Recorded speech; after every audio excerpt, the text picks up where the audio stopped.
Biot-Savart's law. So till now in this chapter we have understood that wherever there is a current, then surrounding that current there will be a magnetic field.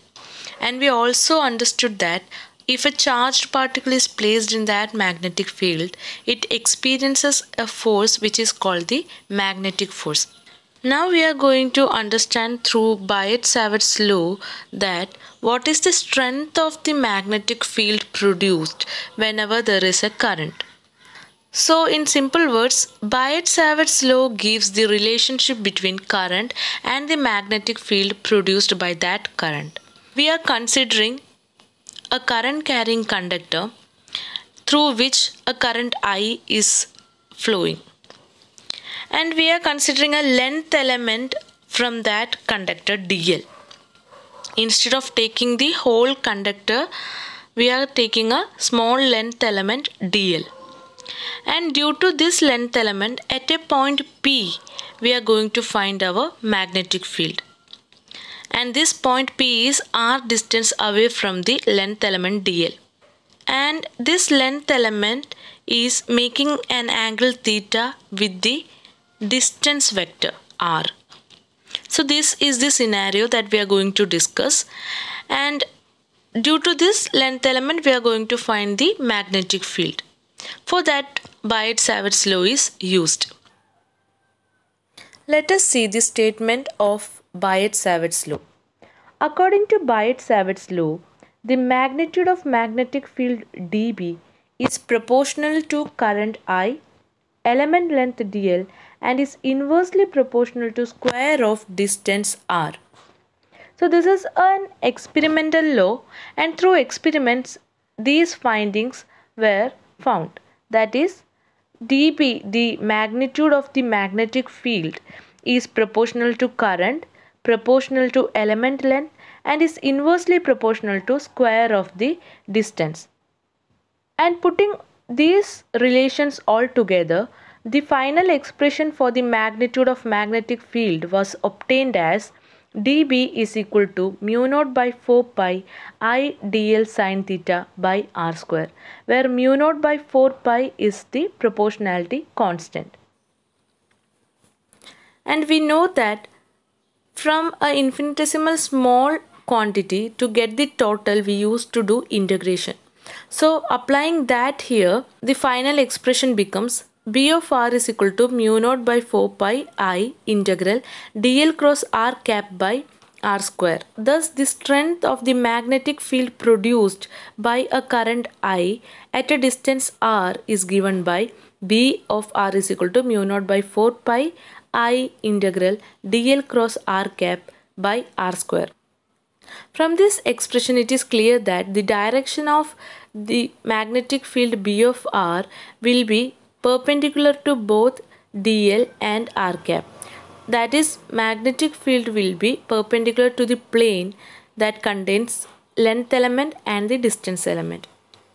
Now in the expression we had a proportionality constant which is mu naught by 4 pi, where mu naught is the permeability of the free space, and the value of mu naught by 4 pi is 10 raised to minus 7 Tesla meter per ampere. To obtain the unit of our proportionality constant, we can see that when we keep the proportionality constant in one side and take all other quantities to the other side, you can see the expression becomes dB r square by I dl sin theta. And by putting the units of all these quantities, we obtain the unit for mu naught by 4 pi as Tesla meter per ampere. And as we told, mu naught is the permeability of the free space or vacuum. So this is all about the Biot-Savart's law statement and its expression. Now we know that in electrostatics we have learned a similar law called the Coulomb's law. But in Coulomb's law we found the electrostatic force, and we also found that the electrostatic force is inversely proportional to square of the distance. So that is a resemblance to our Biot-Savart's law, because in Biot-Savart's law also it is having an inverse proportionality with the square of the distance. So now we are going to have a comparison study of the Biot-Savart's law and the Coulomb's law. There are mainly 4 points while we compare both the laws, including the differences between the both and the similarities. The very first similarity is that both are long range, since both depend inversely on the square of distance from source to the point of interest. Long range forces means the forces that exist in a finite region. So wherever you hear the word long range, you have to understand that long range means there should be a value for the quantity from the force to a finite region. Since in both the laws there is a inverse dependence on the square of the distance, then definitely we will have a finite value in the nearby region. And also both the laws obey the principle of superposition. So this is the very first similarity. Now comparing the source in both the laws, we can see that source for electrostatic field is a scalar charge, whereas source for a magnetic field is a vector. We know that wherever there is a charge, around that charge electrostatic field is produced. So electrostatic field has a scalar source, which is the charge, whereas the magnetic field has a vector source, which is the current element. Now the third comparison discusses about the direction of both the fields.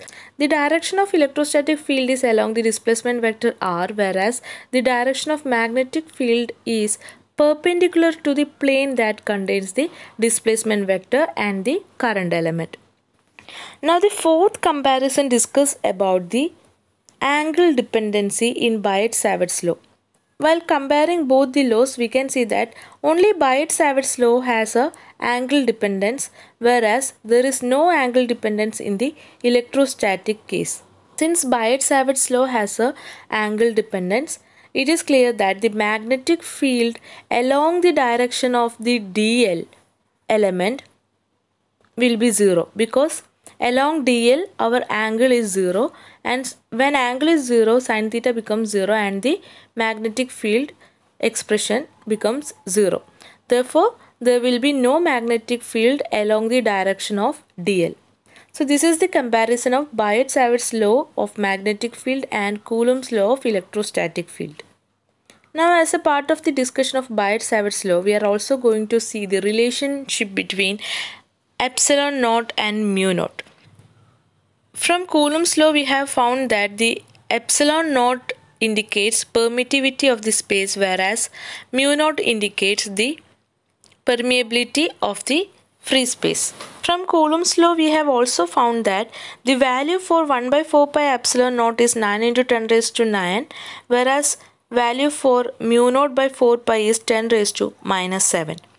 By applying these both or multiplying these two expressions, 4 pi epsilon naught into mu naught by 4 pi is obtained as 1 by c square. And from that we get the relation epsilon naught mu naught gives 1 by c square. This is the relationship between epsilon naught mu naught and the speed of light in the vacuum. Hope it is clear to all.